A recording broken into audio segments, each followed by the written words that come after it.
Welcome to the recorded version of Third Year Career Plan, your step-by-step guide.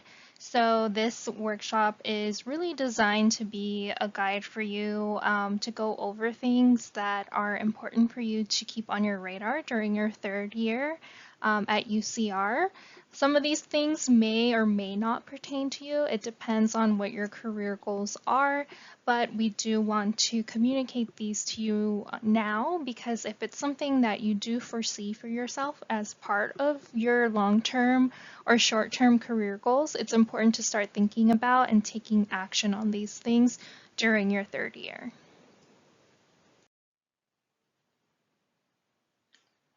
So these are the things that we'll be covering in today's workshop. So the topics that we'll be covering as part of your third year career plan include gaining experience.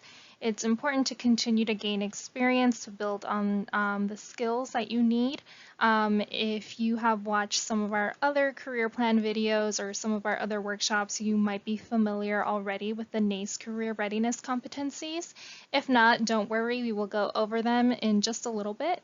But that's why it's important to gain experience. So the NACE career readiness competencies are competencies that employers and career services professionals agree that college graduates need to make a successful transition into the workplace. And the way that you gain these skills is through different experiences. So next we have polishing your interviewing skills. It really is a skill. No one is born with like this, high level mastery of doing, interviewing successfully. So if you feel, really nervous at just the word, hearing the word interviewing, you're not alone. For myself, I was a terrible interviewer when I first started. I was so nervous. I couldn't even think, let alone form a coherent thought when I was speaking. So it really is a skill that you need to build up.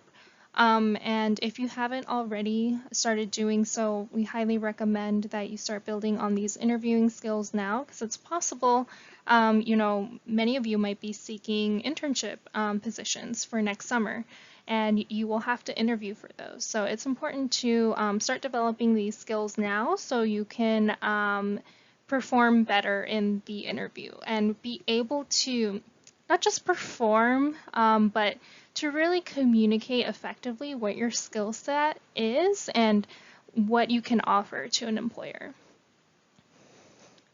Next, we have networking and building relationships. I think no matter at which point you are in your undergraduate career, this is important to do. It's important to start earlier rather than later. It takes time to build these relationships, so please don't wait until, spring quarter of your senior year or spring quarter of your junior year when you're getting ready for summer and hoping to find an internship. Start now.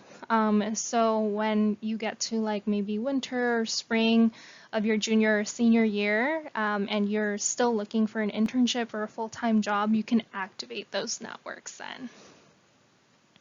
And lastly, we have researching graduate and professional school. So if you are interested in attending graduate or professional school after you graduate from UCR, it's important to start doing that research now since you'll have to start applying fairly soon and developing all of those different materials. So start doing that research now. We have different fairs that you can attend for graduate and professional schools. Those are great to get information on some programs that might be of interest to you and start narrowing down your options so you can really start to focus on developing very tailored application materials.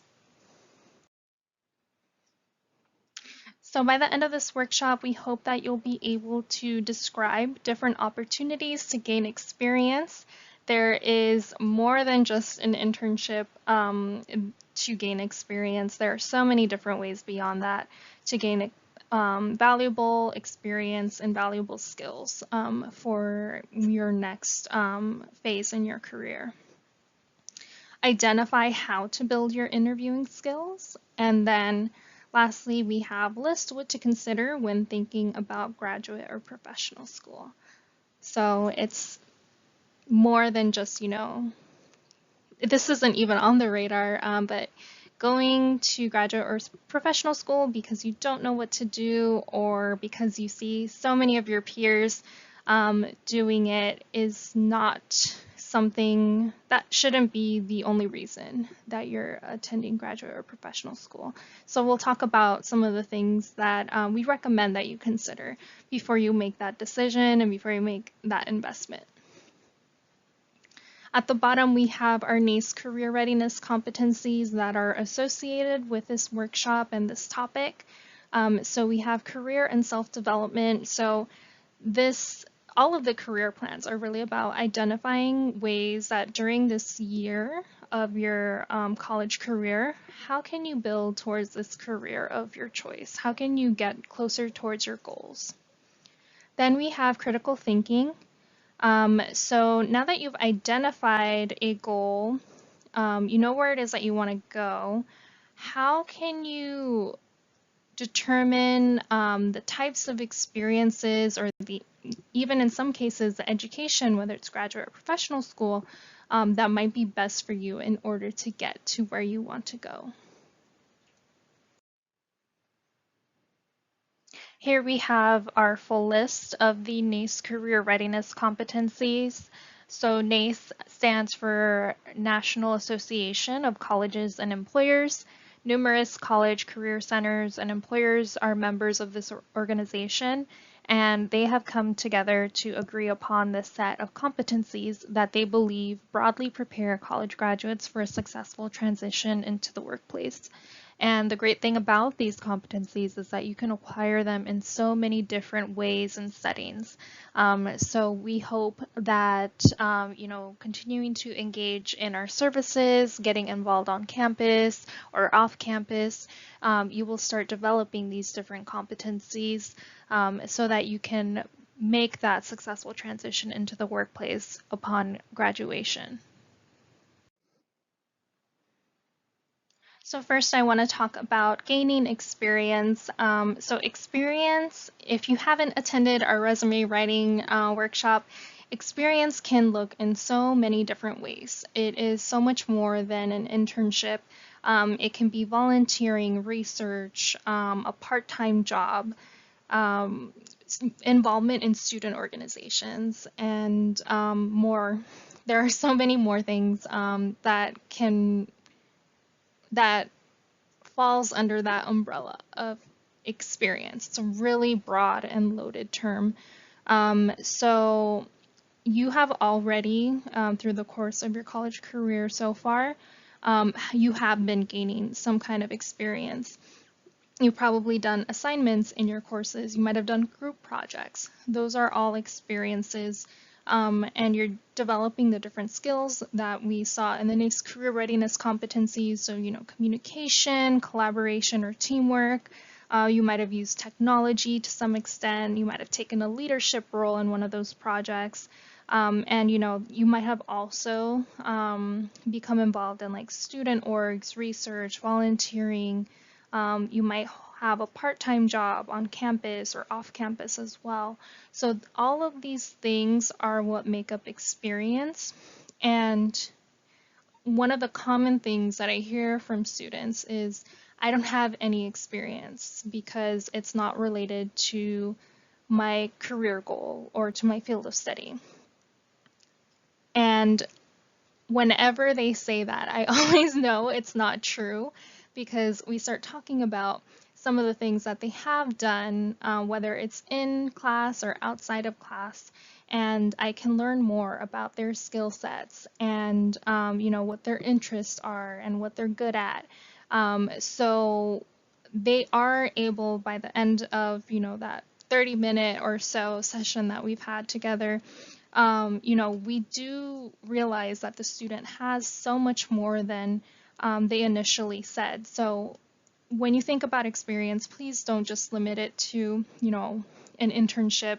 It's great if you do have an internship experience, but if you don't, it's, you still have valuable experience to communicate to others and to bring to others.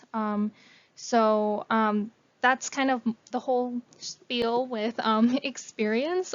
In the next slide, we'll go over some different types of experience and how you can find them to continue to develop further.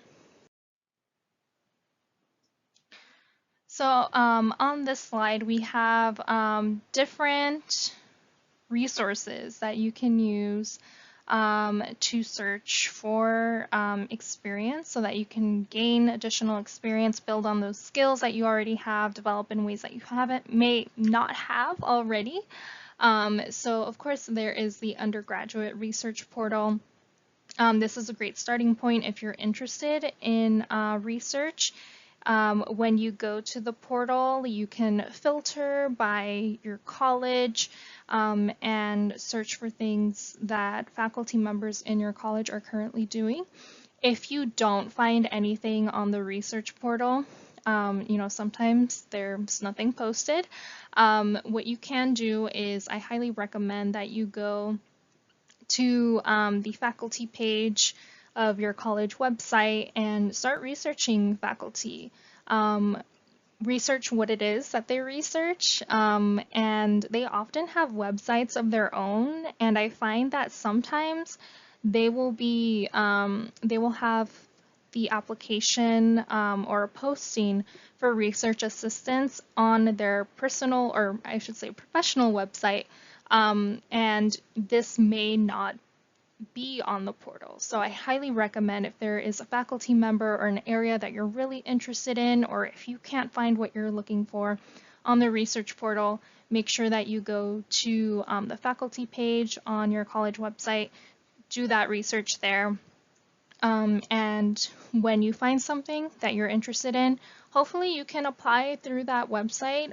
If not, send an email to the faculty member that you're interested in doing research with. On the undergraduate research portal page, if you scroll down past the banner a little bit and past that button where it says go to the portal, there are really great instructions for how you can craft an email to send to a faculty member, asking them or letting them know that you're interested in their research and asking, how can I get involved? So I highly recommend that you use both resources to find a research opportunity if that's something that you're interested in. Other things to look into are the community service portal. So if you are interested in volunteering, you can visit the community service portal. I believe there are even like virtual volunteer opportunities on there as well. So if you are interested in giving back to the community in some way, to get involved, make a difference, as the tagline on that image says, highly recommend that you check that out as well. Some other things that you can take advantage of are UCDC. So even if you are not interested in government, I think that's one of the common misconceptions about UCDC and UC Sacramento, that you have to be interested in politics and government, but there are so many different opportunities across different fields that you can get involved in through UCDC. So I recommend that you check out their website, do some reading, learn more about the program and what opportunities might be available. And of course, there's Handshake and LinkedIn that you can use to search for opportunities. So Handshake is specific to, postings that are for UCR students. LinkedIn, there is a lot more available to you. And also with LinkedIn, you can network with people and potentially make your own internship as well. So I actually did this on my own. When I was an undergrad, I wasn't finding the kind of experience that I wanted. I wanted to do high school counseling, and there was most of the internship positions were like tutoring or teaching, not necessarily counseling oriented. So when I reached out to a school that was offering internships for my college, and I reached out to them and I let them know, I'm really interested in counseling and trying that out. Is that an option? So, if you can't find what it is that you're looking for, you can always try to reach out to someone and make that opportunity happen for you, and be proactive in that as well.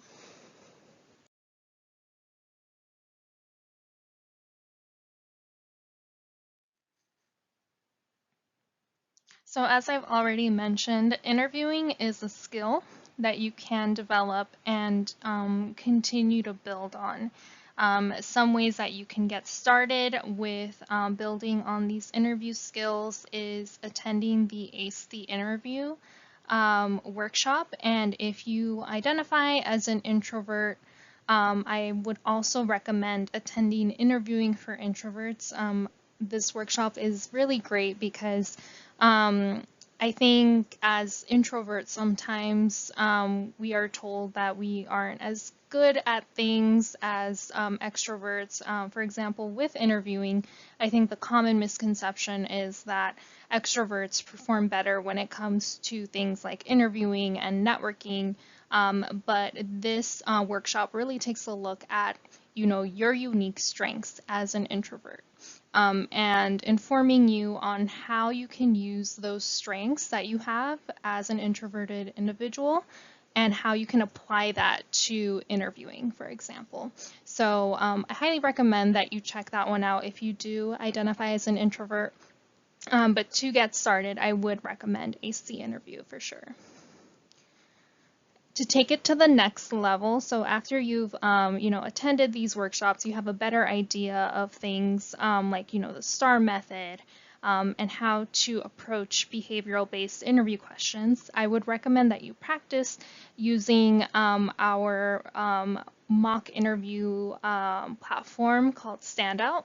This is accessible through Handshake. So again, if you go to the Career Center page on Handshake and click on resources, you can access Standout through there. And so with Standout, basically what you're doing is you're responded to pre-recorded interview questions that our team has put together, and some of them are provided by the platform itself. And you are recording yourself responding to these questions. The platform does provide you with some automatic feedback, so it will kind of tell you how comprehensible your speaking was, and it will show you how many fillers you used and things like that.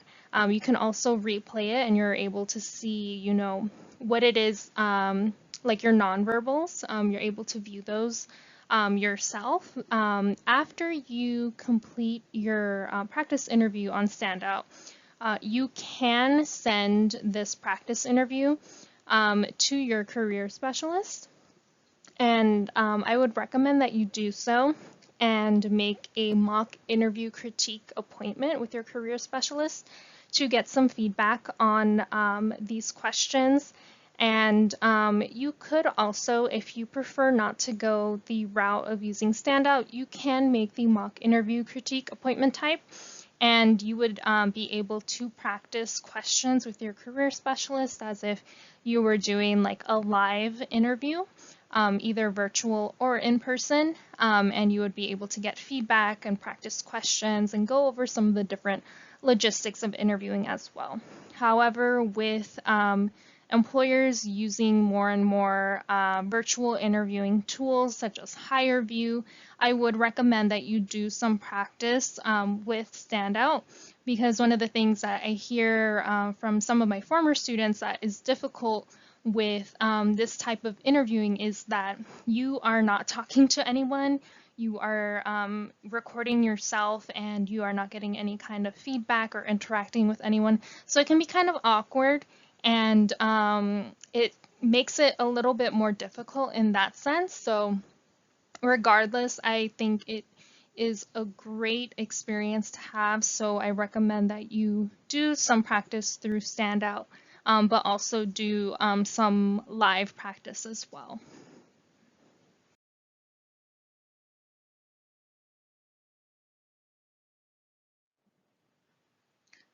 The next thing that you should be doing actively during your third year is networking and building relationships. You probably do this all the time without knowing it. So when you are talking to your peers, faculty members, friends, and family, that is networking. Um, your network consists of these people already, and it is very likely that you could potentially find your next opportunity through this network or through your networks. So I highly recommend that you tap into your network whenever you are seeking an opportunity, but also continue to build upon your existing network. And you can do this by talking to new people in your courses, by talking to faculty members. Maybe you meet a new faculty member in a course that you're taking this quarter, and you are really interested in finding out more about their career path, their field of study, so on and so forth. Also, when you meet new friends, sometimes I think a lot of times the conversation tends to go to, what are you studying or what do you do? And that is networking. You're finding out about people's career paths, and you never know what they might know and what they might be able to offer you. And conversely, you have something, you have information and knowledge and experience that is unique to you that you can share as well. Beyond, your existing network, if you kind of wanted to branch out of that a little bit more, you could use LinkedIn to find alumni who went to UCR, reach out to them and learn more about their career paths through informational interviews or through messaging on LinkedIn. Remember, people are really busy, so if you happen to not hear back from someone, whether it's an alum or not an alum at UCR, don't take it personally. People, like I said, are really busy or they're just not active on LinkedIn. Some people create the profile and they're done and they don't revisit it, and that's fine. Um, but continue to be proactive on LinkedIn. Eventually, you will find someone in your field who is willing to help. And when you do, they are extremely kind and helpful.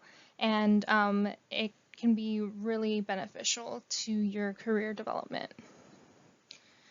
So another resource that you can use is us at the Career Center. So we host workshops, information sessions, and of course, career fairs.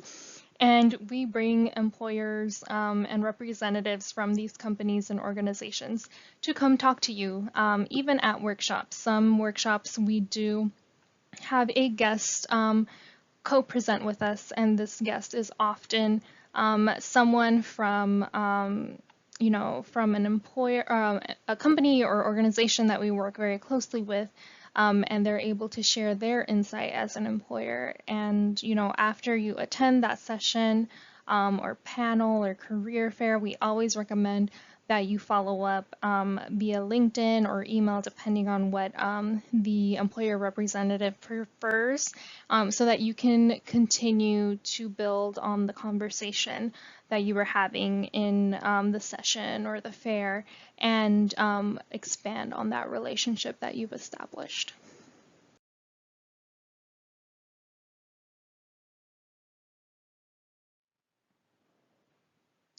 So lastly, we have researching graduate and professional schools. Um, I think the first step is to, identify what is your career goal, or what are some of your options or goals, and determining whether graduate and or professional school are required in order to achieve that goal. Sometimes you don't have to go to graduate or professional school. And like I was saying earlier, don't feel like you have to go to graduate or professional school because other people are doing so, or because you're not really sure what you want to do. Graduate and professional school is not the answer in those situations. We highly recommend that you do some career exploration. We are happy to help with that, so that you can make an informed decision after researching different options, understanding the different requirements for each of them, and the strategies that you need to implement in order to get where you want to go. And if that includes graduate or professional school, then, continue to listen to the rest of this presentation and, go to our workshops on graduate and professional school specifically. If it doesn't, that's okay. Everyone has a different career path, and that may or may not include graduate or professional school. So as I was mentioning, once you have determined that you need to attend graduate or professional school, you can utilize some of the different resources that we offer. So we have To Be or Not to Be, our graduate and professional school workshop. We also have different fairs for graduate and professional school, as well as law school. And I would also recommend that you use different websites such as petersons.com, gradschools.com. Go on the websites for the LSAT and the GRE, the MCAT. There's a lot of great information on there as well. And, I think for some people, rankings are really important. So if that is something that is important to you, to consider when you are researching programs and applying to programs, use those websites as well. So when you are researching programs and preparing, it's important to learn about and take note of the different admissions requirements, entrance exams, personal statements, letters of recommendation, all of those things. And I would recommend that you create like a spreadsheet or some method to keep track of all of those things, because when you do a lot of this research, it is very easy to make mix-ups or forget which graduate school has these components, and they can vary greatly, is what I'm saying. So I highly recommend that you create some kind of document where you can keep track of all of these things, so you have everything that you need when it comes to applying, and you're not, you don't get to like close to the application deadline, you realize you don't have something that you need for a specific program. We would also highly recommend that you take advantage of the Academic Resource Center if you require or want help with personal statements or statements, letters of intent, or any exams that you intend to take. So we reached the end of this workshop. Those were the main components that we recommend that you kind of consider as you embark on your third year here at UCR. As I was saying moments ago, everyone has a different path. So maybe some of these things relate to you and your career goals, or maybe they don't. If you require additional assistance, if you have more questions, or if you see that there's maybe something else that applies to you that wasn't covered in this workshop relative to your career development, please reach out to us, make an appointment through Handshake to meet with your career specialist to discuss these further.